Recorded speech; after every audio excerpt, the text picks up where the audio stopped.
देवादिदेव महादेव और जगत जननी मां बगलामुखी माता के चरणों में नमन करते हुए मैं महंत यति राम सुरपैंगिरी शिष्य महामंडलेश्वर यति नरसिंहगिरी महाराज जी। जैसा कि आप सब सनातनी हिंदुओं को जो हमारे अपने हैं उनको तो ज्ञात होगा ही, हमारे अगर हाफिज जी अगर कोई अगर आदेश दें हमारे लिए कुछ कहें तो अगर हमारा बच्चा भी अगर बीमार अगर मरता हो तो मैं छोड़ करके पहले अपने हाफिज जी की बात मानता हूं। पर हमारे हाफिज मतलब उनका गुरु, तो मुसलमान अपने गुरु के बात को मानता है, आदेश को, अपने रसूल के आदेश को मानता है। और हमारे हिंदू कुछ हिंदू साधु संतों के ऊपर ही आरोप लगाते हैं, साधु संतों को ही प्रताड़ित करते हैं।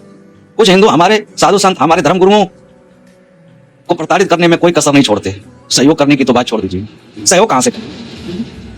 अभी एक कमेंट में था कि गरीब हिंदू का जो है मंदिर तोड़ रही है, तो हिंदू इतना गरीब है अपनी कायरता के कारण, वो क्या सहयोग करेगा?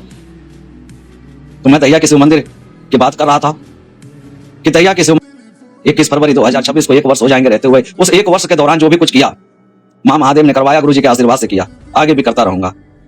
लेकिन मैं उनके लिए, उनकी रक्षा के लिए, उनके परिवार बच्चों की रक्षा के लिए जो हमारे अपने हैं, मैं सिर्फ उनके लिए जीवित हूं। और अब मैं बोलने से बिल्कुल भी चुकूंगा नहीं और करने से भी बिल्कुल चुकूंगा नहीं, चाहे मेरे उसमें भले ही अपने प्राणों की आहुति देनी पड़े। और अब जो हिंदू समझ रहे हैं, जो हमारे अपने कि गुरु जी अब कुछ नहीं कर रहे हैं, कहते हैं मुझसे कि गुरु जी अब तो तुम्हारा हिंदुत्व तुम्हारे अंदर से भी खत्म हो गया, तो मैं उनको बता देना चाहता हूं कि हिंदुत्व ना कभी खत्म हुआ था हमारे अंदर से और ना हिंदुत्व कभी खत्म होगा।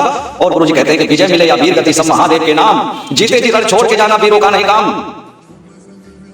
आज वो ताकत, वो क्षमता मेरे अंदर है कि मैं अपने अकेले बाहुबल पर, अपने ताकत पर, मैं अपने परिवार बच्चों के लिए, अपनों के लिए लड़ते हुए मर मिट सकता हूं। मुझे मर मिटने के लिए कोई भी ताकत नहीं रोक सकती है। दहिया के शिव मंदिर में कुछ मुसलमान आते हैं जिनको मैं पहचानता नहीं हूं, जो यहां आसपास के नहीं है, क्योंकि मुझे 1 साल हो जाएंगे दहिया के शिव मंदिर में रहते हुए। मैं उन सबको पहचानता हूं, हिंदुओं को भी और मुसलमानों को भी। लेकिन ऐसे मुसलमान आते हैं जिनको मैंने कभी देखा नहीं।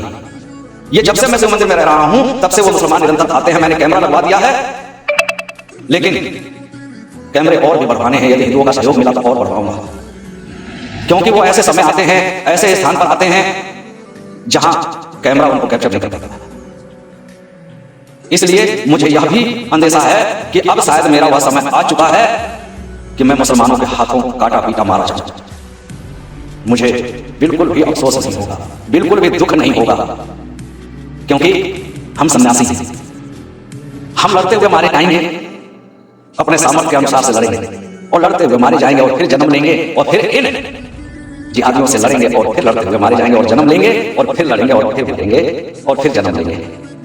जब तक हम अपनों उन हिंदुओं को, अपने उन सनातनी हिंदुओं को, अपनों को रक्षा के लिए इन राक्षसों का इस धरती से समूल नाश नहीं हो जाएगा, तब तक हम जीवित रहेंगे, तब तक हम जीवित रहेंगे। इनसे लड़ते रहेंगे और मारे जाएंगे और फिर जन्म लेंगे। जब तक ये समाप्त नहीं हो जाएंगे धरती से, तब तक हम चैन से नहीं बैठने वाले। तो दहिया के शिव मंदिर पर कुछ मुसलमान आते हैं, तो दहिया के शिव मंदिर के गेट पर एक डिजिटल बोर्ड मैं लगाना चाहता हूं, जिस बोर्ड में यह लिखा हो कि यह पवित्र तीर्थ स्थल हिंदुओं का है और यह मुसलमानों का प्रवेश। इस प्रकार की बोर्ड की अगर कोई सनातनी हिंदू सहयोग करे तो वो हमसे बात कर सकता है और सहयोग करके लगा सकता है। और मैं चाहूंगा कि उन सभी मंदिरों पर भी ऐसा बोर्ड लगना चाहिए। देवभूमि उत्तराखंड है।